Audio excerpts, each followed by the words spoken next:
today I am making, I guess it's a comfort food. I don't know about you, but at the moment, all I seem to want to eat is comfort food. It's kind of a bit of a blast of time, isn't it, in the UK anyway? And I guess if you're watching this and it's like summertime in 6 months' time, you'll think, what was she going on about? But right now, I think everyone's feeling a little bit just ugh.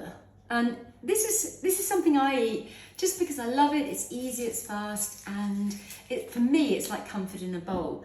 So I am just going to slowly, very gently cook off some red onions here, and I'm just going to cook them just fairly slowly actually, because what I want to do is I just want to softly cook them. I don't want to colour them up. I want them to be actually quite sweet in the dish when I'm finished. And of course I'm popping in onions because I love the flavour. I love that flavour of sweet, softly cooked onions. But I'm also putting them in because onions are great prebiotic food for your gut. So there is a little bit of kind of like a health message in this video, even though this is my comfort in a bowl. So I'm sloshing in some extra virgin olive oil. It's about 2 tablespoons. This recipe is for 2 people. And I'm then throwing in the onions and just sort of breaking them up a bit as I pop them in. And that's it, there we go. So we're going to get those going a bit. I have put the heat up high just to start with, just to get my pan going quite hot. And what else am I going to do with this? I am going to put in just all sorts of little flavours that I have in my house. I usually have onions, garlics, chillis, ginger in the house. Just sitting in my bowl here, all kind of a bit of a mess, whatever. It's a sort of a job lot from whenever I've gone to the fruit and veg shop. So I am going to pop in all those ingredients because I like the background flavour of them in this dish. None of them actually really stand out, and that's what I want. I don't want them to really stand out. I just lost my garlic off the table. Let's try that one again. I think I'll just squidge it down like that. Okay. I just want this sort of subtle flavour going on in the background because this dish is not meant to be in your face at all, not meant to be aggressive in its flavours. It's a comfort bowl. And but of course, all those things, the garlic is also a prebiotic. It's also adored in your gut by your gut microbiome. And so, I just have that woody end. And so it's also going to do my gut a lot of good. And ultimately, actually, that will make me feel a lot better. So I'm just chopping up that garlic. It doesn't have to be actually too finely chopped at all, because it kind of just disappears into the dish. You'll see. And this is a long red chilli. Now that's not very descriptive. I don't know what its botanical name is, but I buy the long chilies because I actually don't want too much heat. The really short little red bird's eye chilies, they're really hot. This is a settle warmth background going on, these very long red chilies. And I'm going to use about half of it in this dish. So just half a chilli. You can leave that out, of course, if you don't like chilies. You can leave out the garlic, you can leave out the onions. If your gut doesn't particularly like onions, then try green spring onion tops, just the green tops.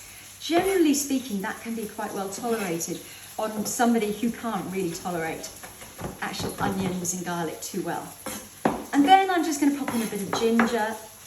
No need to peel ginger. I've washed this, it's absolutely fine.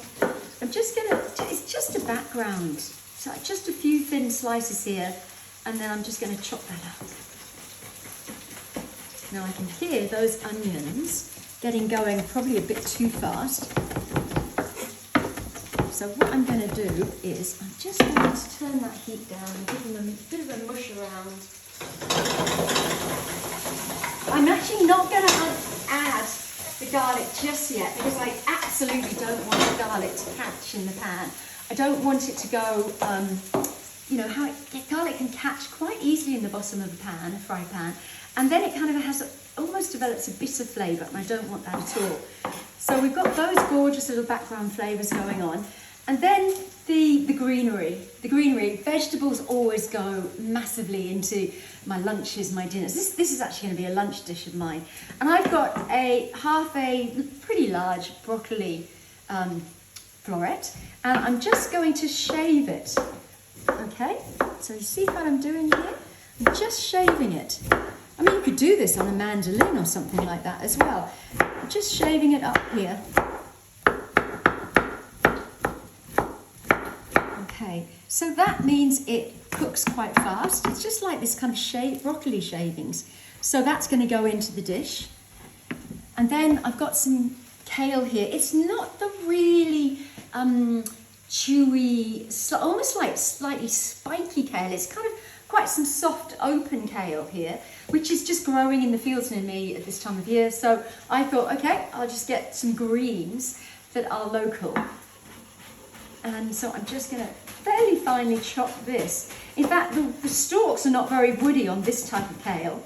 So I'm actually not really going to particularly take the stalks off. I'm just going to chop it fairly finely. I might just put that to one side for a minute. And actually, those onions are softening up nicely. I'm just going to pop in all these ingredients for a minute.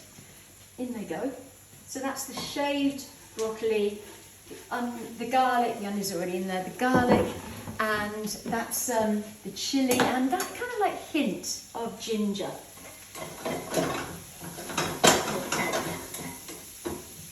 And the olive oil in there is, yes, to stop things sticking, but it's actually in there as well because extra virgin olive oil, as well as being unbelievably good for your body because it acts like it is anti-inflammatory in the body. What the other thing I love about it, I pushed that off a bit too far, didn't I? What the other thing I love about it is that with the fat-soluble vitamins that are naturally in the broccoli and in this kale and things like that, then those get absorbed far better in our gastrointestinal tract when we've got a bit of good fat, or any fat actually, in our meals. So those are the beneficial vitamins that actually we might struggle to absorb if we didn't have a bit of healthy fat in our meals. So in fact, nutrients are better absorbed in the presence of olive oil generally in our gut. Now I'm just chopping up the rest of this kale. A little bit of this stalk, because as I say, it's not very woody. And we just get some of these. Now we're getting down to the woody end. I'm just going to take off the leaves. There we go. That's it. Okay. There we are. So that's the kale, which of course when it's cooked will wilt down to nothing. And I'm going to just put a little bit of cabbage in. This is this cabbage that's around at the moment. I don't even know its name actually. It's the funny pointed shape, and it's not actually very dense. And I'm just going to put a little bit in because this is also a great prebiotic vegetable in the gut. But in this dish, it's just going to just literally wilt away, and it kind of disappears in there. It softens right up. And I'm just popping it in because it's good for the gut, but actually it just means I've got lots of great vitamin C rich vegetables in this dish as well. That's boosting me up. I know it is. I just feel it. Now, what are we doing on top of it? This is where it comes into the comfort side of things. I'll just pop these in and I'll show you what I'm doing. There we go. Just break that up a bit. Oh, that smell is gorgeous. Just move it around so that the base of it doesn't get caught too much. I had a fermented food workshop in here on the weekend and a low histamine workshop, and it's right here in my kitchen because normally I often cook outside for my recipe videos, and I just love it. I just like that whole outsidiness, but the weather is bringing me in now, and so you're actually seeing this is where I do my online workshops, and everyone comes into the kitchen to me with me in the kitchen virtually, and we all get to kind of cook together, and it's actually a lot of fun. And I've got 2 more coming up in the next few weeks, which is the perimenopause and menopause food, cooking the best foods to eat during that time, and also a bone health workshop. So, you know, I think it's really important to understand what's going on in the body, how you can help it, and improve yourself whilst eating great food. So, what am I putting in this dish now? I've got some raw almonds here. I've got just maybe half a handful of raw almonds, half a handful of pumpkin seeds, and I'm just chopping up the almonds just a little bit. I was thinking of of putting some cumin seeds in actually. And I might do that. Probably I should have put it in at the beginning, but there we go. Let's put about a teaspoon of cumin seeds in there. And I'll pop in the nuts and seeds. All up, I think that's roughly about 15 grams of almonds and 15 grams of pumpkin seeds. Now, the comfort, the real comforty thing. So this is what I had in my house at the moment. You can use anything you've got in and around the place. I had in my freezer some cooked brown basmati rice. And I had also, I just cooked up this morning a batch of chickpeas. And so I thought, okay, I'll make myself one of my favourite comfort bowls. And I'm going to use a little bit of both of these in this dish as well. Probably I'm going to use, 2 good handfuls of the brown rice. And I'd say 2 small handfuls of the chickpeas. And it all up, this whole dish therefore, because this is for 2 people, would be about 18, 20 grams of protein per dish. So that's really good protein. Having 20 grams of protein per meal is actually a really good amount. You wouldn't really need to add anything else to it. I mean, you could pop a fried egg on top, sure, or you could crumble in some tofu or something. But to be honest, I don't think you really need much else. Now I'm going to add in the chickpeas and I'm going to add in the brown rice. Probably about that much. And then just warm it through is actually all I'm doing. I'll just turn the heat up a little bit for this, just to warm it through, because that kale's wilted. The broccoli, which we shaved anyway, is completely cooked through. And so all I'm doing is I'm warming up the brown rice. Smell is lovely. The look, I mean, that is appetizing to me. I don't know about you, but it's very appetizing to me. And I love that. Now, I would probably pop in some staples I always have around, which is lots of pepper and plenty of salt. And put them in as well. And then, I mean, what could you do? You could splash in a little bit of apple cider vinegar if you wanted to stimulate your digestion. But I've got another thing to show you that stimulates your digestion as well. But there's a little bit of splash of apple cider vinegar. There we go. That is it. And smell is gorgeous and your gut is going to love it. And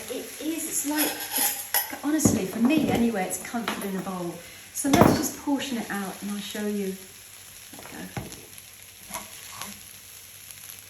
There we are. And I sometimes even splash in a little bit more not apple cider vinegar, sorry. I splash in a bit more extra virgin olive oil. And I tell you why I do that. I do that because of the PREDIMED study. And the PREDIMED study showed that if we all up in one day have around 4 tablespoons of extra virgin olive oil, then actually that is incredibly good for our body and incredibly good for longevity. So I might splash in a little bit of olive oil extra into mine, but that's obviously entirely up to you. And then I would top it with a bit of something that also stimulates my digestion. This is in fact my homemade sauerkraut. And I pop a bit of that on top. And that's also quite tangy, so actually it stimulates the digestion, and also that helps me eat this and digest it. Now look at that. I think you're going to really enjoy that. Thanks for joining me.